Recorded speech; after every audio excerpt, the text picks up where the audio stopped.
বন্ধু, মাল তো শেষ বন্ধু। এখন বুদ্ধি মালকে মোহনে রাজা রে, মালকে আজকে রাজা রে। আরে বন্ধু সাকিব না, তোকে তো চিনাই যাচ্ছে না। গাড়ি কিনে ফেলেছিস, এত কিছু কিভাবে রে? কয়েকদিন আগে তো তোর কাছে কিছুই ছিল না এগুলা। কয়েকদিন তুই নিখোঁজ ছিলি, এত কিছু কিভাবে এই কয়েকদিনের মধ্যে? আছে বন্ধু আছে। আমার হঠাৎ করে এত বড় লোক হওয়ার পিছনে একটি রহস্য আছে। বড় লোক হওয়া তো কঠিন কোনো বিষয় না, একটু মাথায় বুদ্ধি থাকলে একটু টেকনিক খাটালেই বড় লোক হওয়া যায়। তুইও কি আমার মতন বাড়ি গাড়ির মালিক হতে চাস? কেমন টেকনিক বন্ধু আমাকে বল, আমিও করতে চাই। তোর সাথে আমাকেও নে বন্ধু। বন্ধু বুঝিস, এগুলা কিন্তু অনেক ট্রিক্সের কাজ। সত্যি কি তুই করতে চাস? হ্যাঁ বন্ধু, আমিও করতে চাই। কি করতে হবে আমাকে বল। বন্ধু এটা অনেক রিস্কের কাজ, এ বিষয়ে যেন কেউ না জানে। তুই যদি করতে চাস তাহলে উঠ, আমার গাড়িতে ওঠ, তোকে বিস্তারিত আমি বুঝিয়ে দিব।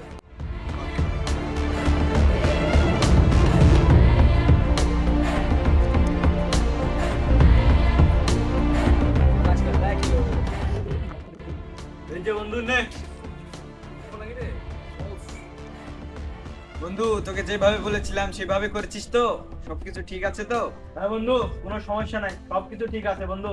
আমি যেভাবে বলবো সেভাবে তুই কাজ করবি, তাহলে অল্প দিনের মধ্যে কোটিপতি হবি। তাহলে বন্ধু তুই এখন যা, আমার যখন দরকার লাগবে ফোন দিবনি, যা। আচ্ছা বন্ধু। বন্ধু, বন্ধু, মাল তো সব শেষ রে বন্ধু। কি বলেছিল মাল শেষ মানে? হ্যাঁ বন্ধু। এই আর বন্ধু এ থাম থাম ভাই থাম। মাল নাই বন্ধু, তো মাল নিয়ে এসে তো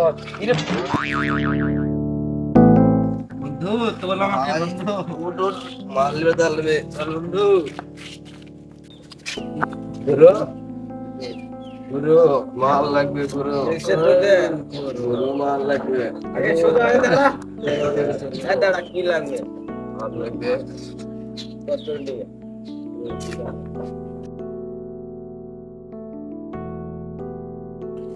টাকা দে। মাল ঠিক করে লে। টাকা দে বাবা। বন্ধু, আমার কাছে টাকা নেই, আমি তো মানি ব্যাগ বাড়ি থুয়ে চলে আসছি। এখন বুদ্ধি। বন্ধু তোর কাছে ফোন আছে বন্ধু? হ্যাঁ, ফোনটা দে বন্ধু। এই মোবাইল পড়া রইলে। টাকা নিয়ে আমি ফোনটা দে। মোবাইল নে। মোবাইল দিলি? হ্যাঁ, এইভাবেই তো ব্যবসা। 10,000 টাকার জিনিস নিয়ে 1.5 লাখ টাকার জিনিস দিয়ে গেল। ওফ, আহ বন্ধু মাল পেলে তাড়াতাড়ি দে, মাল দে। বন্ধু দাঁড়া বন্ধু। ভাই মাল দে, মাল ওয়েটিং ফর ইউ বন্ধু, ওয়েটিং ফর ইউ। বন্ধু মাল ভাই। মাল দে।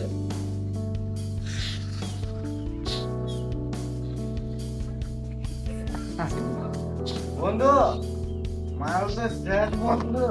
এখন বুদ্ধি। কি বলিস, মাল শেষ? হ্যাঁ বন্ধু। বন্ধু ওখানে মনে হচ্ছে ওরা মাল খাচ্ছে।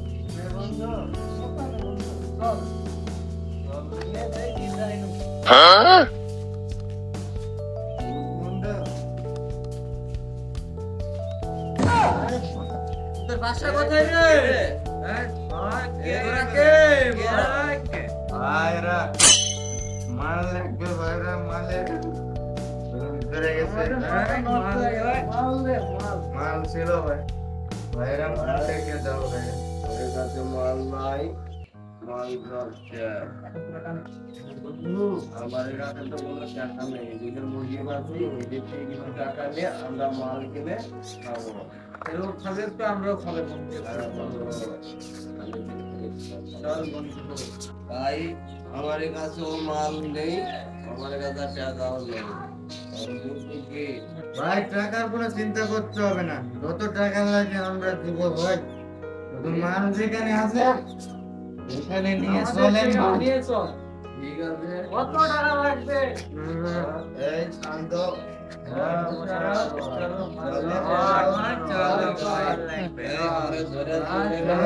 আমাদের তো এই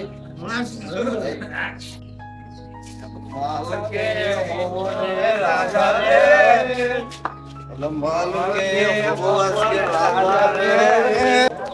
এতজন কেন?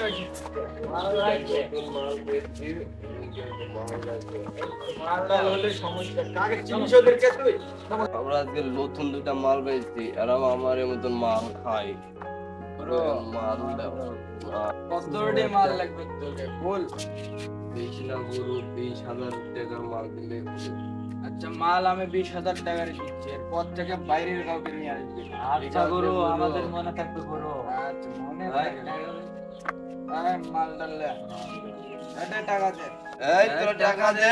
টাকা দে যে এই মাল। মাল নিয়ে চলে যে টাকা দিলে মাল পাবি তোরা। এত বড় সাহস তুই আমার সামনে এসে বন্দুক বের করেছিস? এই কালকে নিয়ে এসেছিস তোরা? তো মাল খাই ভাই, মাল খাই এরা তো প্রকৃতির মাল খাবে ভাই। মাল ঘুর মানে এই বন্দুক বার করলো কেন? এই ধর। আর কি রে? টাকা বার করতে বললি বন্দুক বার করলি মানে? এই ঘেরে তুই স্যার এই লোকেশনের কথাই তো বলেছিল, কই এখানে তো কেউ নাই। তাই তো দেখতেছি, এখানে তো কাউকে দেখতেছি না। আমরা এত পদক্ষেপ নেওয়ার পরও তাদেরকে আমরা ধরতে পারছি না। তারা বারবার আমাদেরকে বোকা বানাচ্ছে। যে কোনো মূল্যে তাদেরকে আমাদের ধরতেই হবে। তাদের ধরার জন্য যে কোনো পদক্ষেপ আমরা নিতে রাজি। তারা আমাদের যুব সমাজটা নষ্ট করে দিচ্ছে। তাদের জন্য আমাদের যুব সমাজটা ধ্বংসের দিকে চলে গেছে। আজকে আমাদের স্টুডেন্টরা পড়াশোনার টেবিল বাদ দিয়ে বিভিন্নভাবে নেশাগ্রস্ত হয়ে গেছে। তাদেরকে আমাদের বাঁচাতে হবে, এটা আমাদের দায়িত্ব। এদের পিছনে কে কে আছে, এদের গডফাদার কে, তাদেরকে আমাদের ধরতেই হবে। রনি, যে কোনো মূল্যে তাদেরকে আমাদের ধরতে হবে। স্যার আমার মাথায় একটা বুদ্ধি এসেছে, যদি আমরা এই পদক্ষেপ অবলম্বন করি তাহলে তাদেরকে ধরতে আরো সহজ হয়ে যাবে। ওদের ধরতে যে কোনো পদক্ষেপ আমরা নিতে রাজি। তোর মাথায় কি প্ল্যান আছে আমাকে বলো। স্যার সুরকে ধরতে হলে যেমন সুর শাস্তি হয়, তেমনি তাদেরকে ধরতে হলে তাদের মতো আমাদেরও শাস্তি হবে। রনি, আইডিয়াটা একদম ঠিক। এই পদ্ধতি অবলম্বন করেই আমরা তাদেরকে ধরতে পারবো। আর আমরা যদি এই পদ্ধতি অবলম্বন করতে পারি তাদেরকে ধরতেও খুব সহজ হয়ে যাবে। হ্যাঁ স্যার। তাহলে আমরা কাজে লেগে যাই। হ্যাঁ চলেন। ঠিক আছে, চলো। আর ক্ষমা করবেন স্যার। Please sir. বেশি কথা বলিস না, চল। তোদের ধরার জন্য অনেক চেষ্টা করেছি, অবশ্যই তুই তোদের পেয়েছি। চল।